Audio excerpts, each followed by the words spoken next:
side देवा गा हमन साधा झंडा वाला अबुले खसक देवा जी हमन तो बाबा के चेला दो दिन खसक जावा जी हमन तो बाबा के चेला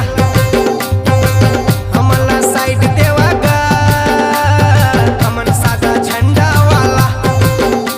समाज ला संगठित करे बर युवा संगठन बना